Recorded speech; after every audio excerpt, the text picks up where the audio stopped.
একদা হজরত উজাইর আলাইহিস সালাম তার ক্ষেত খামার ও ভাগবাগিচা দেখার জন্য ঘর থেকে বের হলেন। সেইখান থেকে প্রত্যাবর্তনকালে দ্বিপ্রহরের সময় একটি বাড়িতে বিশ্রাম নেন। তার বাহন গাধার পিঠ থেকে নিজে অবতরণ করেন। তার সঙ্গে একটি ঝুড়িতে ছিল ডুমুর, অন্য একটি ঝুড়িতে ছিল আঙ্গুর। খাওয়ার জন্য তিনি একটি পেয়ালায় আঙ্গুর নিগড়িয়ে রস বের করেন এবং তা শুকনো রুটিতে ভিজিয়ে রাখেন। রুটি আঙ্গুরের রসের মধ্যে ভালো করে ভিজে গেলে খাবেন।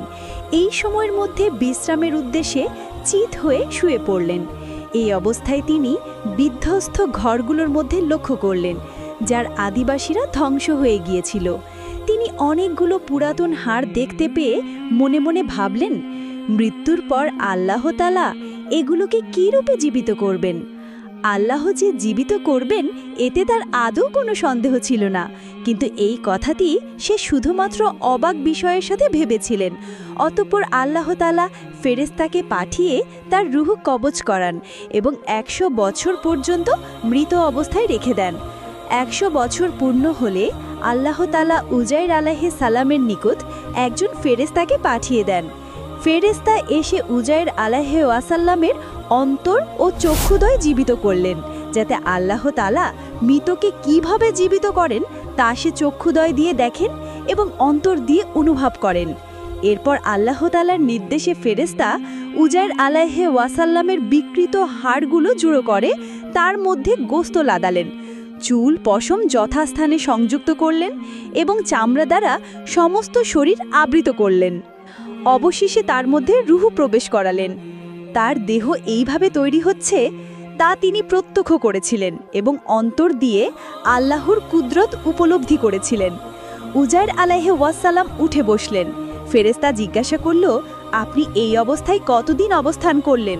সে বললেন, একদিন অথবা একদিনের কিছু কম। ফেরেশতা জানালেন, না, বরং আপনি ১০০ বছর এইভাবে অবস্থান করেছেন। আপনার খাদ্য সামগ্রী ও পানির বস্তুর উপর লক্ষ্য করুন। এখানে খাদ্য বলতে তার শুকনো রুটি আর পানির মধ্যে এক পেয়ালা আঙ্গুর নিগড়ানো রসকে বোঝানো হয়েছে। দেখা গেল দুটির মধ্যে কোনোটিই নষ্ট হয়নি। রুটি এবং রসের মতো তার আঙ্গুর ও ডুমুরও টাটকা ছিল, এর কিছুই নষ্ট হয়নি। উজাইর আলাইহিস সালাম ফেরেশতার মুখে ১০০ বছর অবস্থানের কথা শুনে এবং খাদ্য সামগ্রী অবিকৃত দেখে দ্বিধাগ্রস্তের মধ্যে পড়ে যান। তাই ফেরেশতা তাকে বললেন, আপনি আমার কথার মধ্যে সন্দেহ করেছেন? তাহলে আপনার গাধাটির প্রতি লক্ষ্য করুন।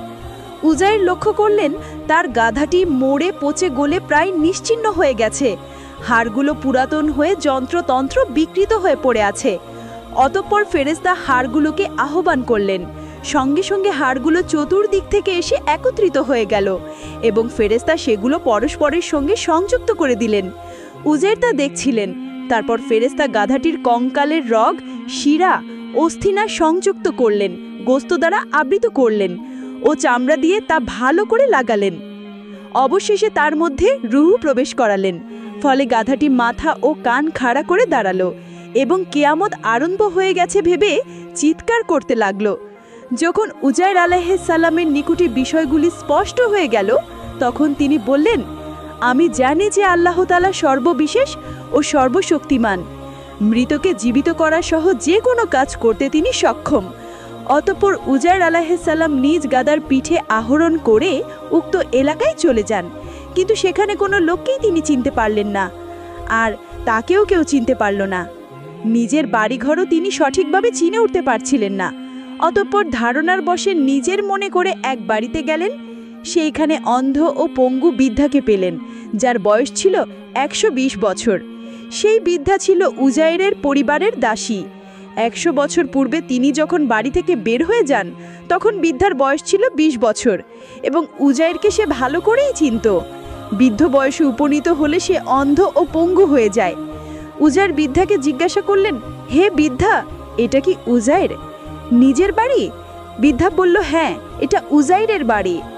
বৃদ্ধা মহিলাটি তখন কেঁদে ফেলল এবং বলল, এতগুলো বছর কেটে গেল, কেউ তার নামও উচ্চারণ করেনি, সবাই তাকে ভুলে গিয়েছে।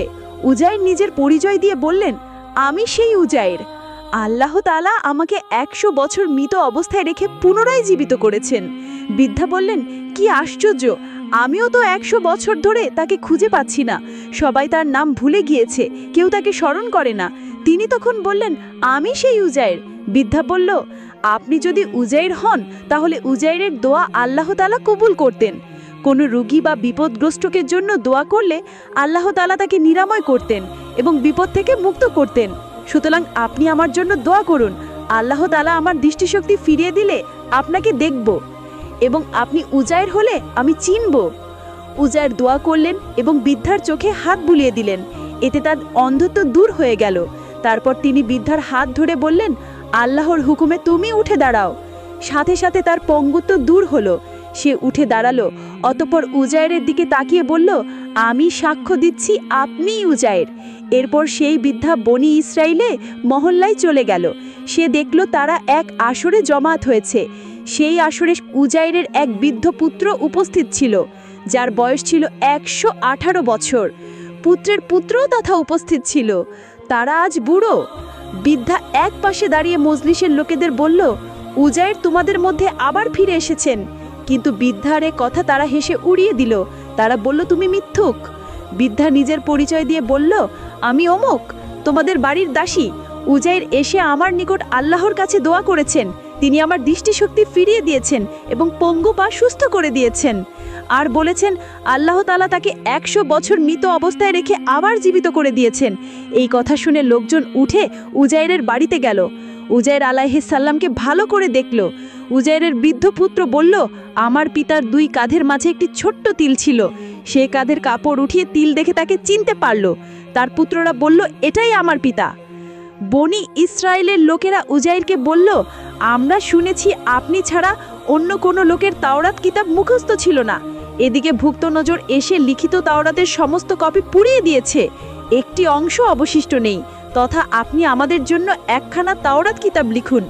উক্ত নজরের আক্রমণকালে উজাইরের পিতা সারুকা তাওরাতের একটি কপি মাটির নিচে গেঁথে রেখেছিলেন, কিন্তু সেই স্থানটি কোথায় উজাইর ব্যতীত আর কেউ জানত না।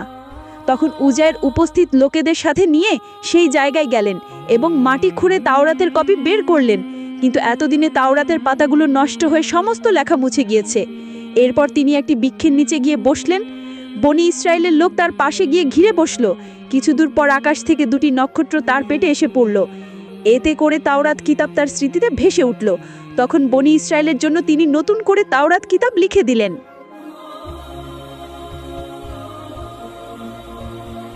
একদিন রাসূল আকরাম সাল্লাল্লাহু আলাইহি ওয়াসাল্লাম মসজিদে নববীতে সেজদারত অবস্থায় ছিলেন। তিনি তখন নামাজ পড়ছিলেন।